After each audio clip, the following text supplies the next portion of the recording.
You are Locked On Coogs, your daily podcast on the Houston Cougars, part of the Locked On Podcast Network, your team every day. Welcome to a crossover edition of Locked On Cougs and Locked On Oklahoma State. I'm one of your hosts, Parker Ainsworth, host of Locked On Cougs, joined by Cody Stovall of Oklahoma State. Cody, how's your holiday been, brother?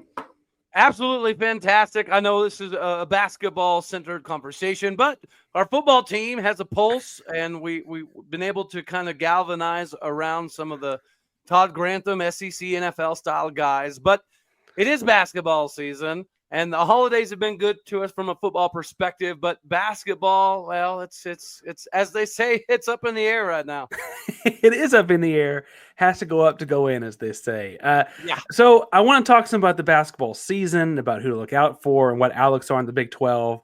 But I actually want to start with like looking back at the Big 12.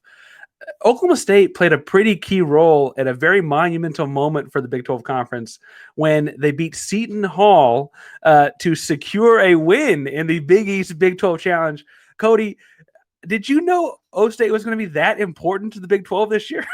No, dude. If you'd have told me before the season started that it was going to take Oklahoma State to get us over in the Big East Challenge, I'd have told you not to bet money on it. But here we are, and we did get the W. And I will say that new coach Steve Lutz coming over from Western Kentucky does have a lot of that old school Eddie Sutton style feel to it, right? So there's a lot of things that we don't do very well, but there's some things that we do well enough to give everybody a hard time in this league. Well, and you mentioned Eddie Sutton days, and I think of Oklahoma State still as like the tough, hard-nosed Eddie Sutton. They had like the Graham brothers and that kind of stuff, like once upon a time. Like that really was like a very grimy kind of fun basketball. Well, and they kind of grind father, Tony Allen. Tony Allen, there you go. Tony Allen's, I always think he's famous from his Grizzlies days, but I kind of forget he goes that far back. So basketball's changed, gone back and forth there. Oklahoma State may be kind of finding themselves. But the Big 12 is a gauntlet. As you look across the conference and landscape right now, I guess I still maintain I think it's the best conference in college basketball, and we can talk more about that if we disagree. But B, where do you see yourself fitting in? I mean, you don't think you're going to go over or anything. That's not like that kind of a crazy year. No, I think from a defensive perspective, right, we do go back to some of that old school toughness, the gritty team that's going to make you bleed occasionally, diving over benches, diving over players. That style of game is kind of what Steve Lutz has brought back to Stillwater. So we're prepared for a fist fight every single time we take the floor. We like to be in a fist fight in an extremely fast-paced, oriented style of attack, but we're not a great shooting team, okay? So when it comes down to making shots in clutch situations, that is typically where we seem to have some issues. But we're not expecting in Oklahoma State country for us to immediately go back to the days of us competing for Sweet 16s. It's going to be a little bit of a rebuild, and we're doing it with an entirely new roster. We've got a couple of holdovers like Bryce Thompson and Connor Dow and Jamiron Keller, but most of the team is all brand new. And the days that we do occasionally shoot good are the days that we're going to be able to beat everybody. But even when we play normal Cowboy basketball, which is not shooting very good at all, we're still going to bloody teams up enough that it's not going to be fun to play. So this feels like a very Steve Lutz kind of team in that way. So for folks that maybe my audience is Locked On Cougs, or maybe your audience has been caught up in football, right? Like he was at A&M Corpus Christi for 2 years, and then was at Western Kentucky and now Oklahoma State. So very like fast rise to the top as far as he took the Islanders to the NCAA tournament. He took the Hilltoppers to the NCAA tournament as well. So he does have a track record of rebuilding programs very quickly and then getting them into the NCAA tournament within a year or two. Now, again, in this conference, is that going to be the expectation? Likely not. Until we get a shooter, we can't really peg ourselves as one of the top teams. But for now, we're the team that gets to spoil some things here and there. Well, and I will say, I personally would not put money on Oklahoma State winning the Big 12 conference tournament. But if they were to win the conference tournament, he'd be a conference tournament champion 4 years in a row, is what it looks like to me. Like he figures out ways to win those kinds of games at the end of the season when they're pretty important. When this hire happened, maybe your audience knows this.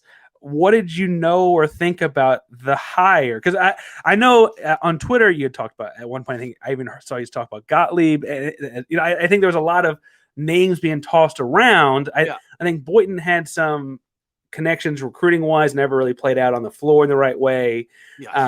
And so that was a change that they needed to make. But what'd you think when they pulled in Lutz? I thought it was a really good hire, to be 100% honest with you. I thought it was precisely what we needed. Again, he comes from that coaching tree that has those old school Creighton, Doug McDermott ties.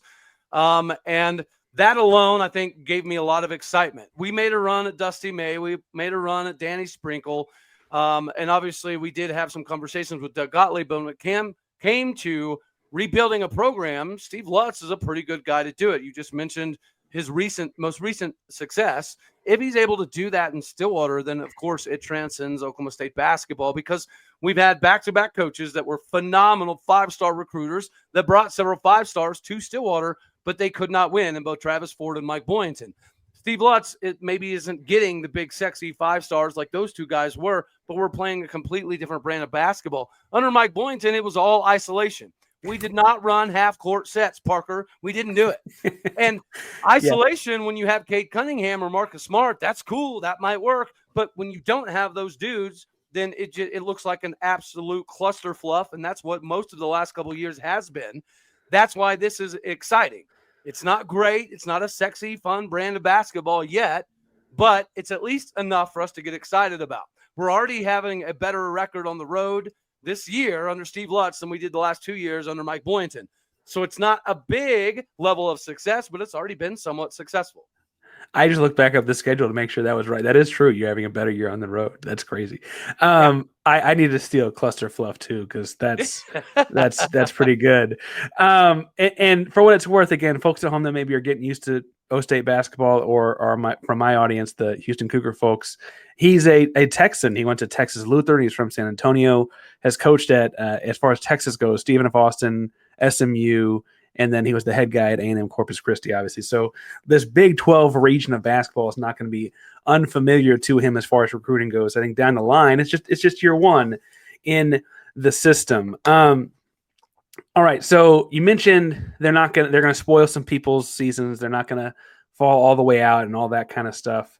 What can you tell me? Where do you see, I should say, Oklahoma State fitting into the Big 12 conference this year? Obviously it's a very different looking Big 12 conference for y'all without Oklahoma involved in it. But it's still a pretty tough basketball conference. Where do you see Lutz and them fitting in?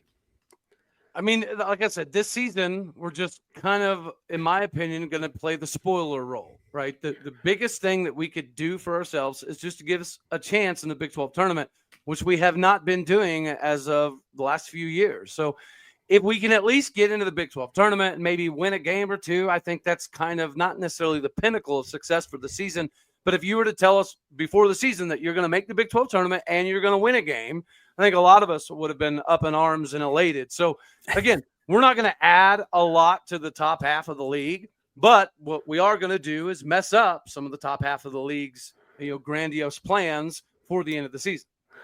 Well, and I want to talk in 1 second about how I'm hoping that those plans don't involve Houston. And I think that there's like a score to shut down or two I think will be okay. Before we get too far into the episode, today's show is brought to you by Rocket Money. Now, Rocket Money is going to help you find any subscriptions you might have forgot about or didn't even know you might have been paying twice. That's definitely happened to me plenty of times. I've had a few subscriptions that I didn't even realize I was still paying for. I didn't really like having to tell the wife about those. And Rocket Money made it so easy to track them all down. It's like having a personal assistant for your finances. Rocket Money is a personal finance app that helps you find and cancel your unwanted subscriptions, monitors your spending, and helps you lower your bills so you can grow your savings. It brings everything together in one place, whether it's subscriptions, your spending habits, or even the goals you want to hit this year. We're about to start a new year. Big year, Cody. Rocket Money has over 5 million users and has saved a total of $500 million in canceled subscriptions, saving members of $740 a year when using all the app's premium features. Cancel your unwanted subscriptions and reach your financial goals faster with Rocket Money. Go to rocketmoney.com/locked-on today. That's rocketmoney.com/locked-on, rocketmoney.com/locked-on.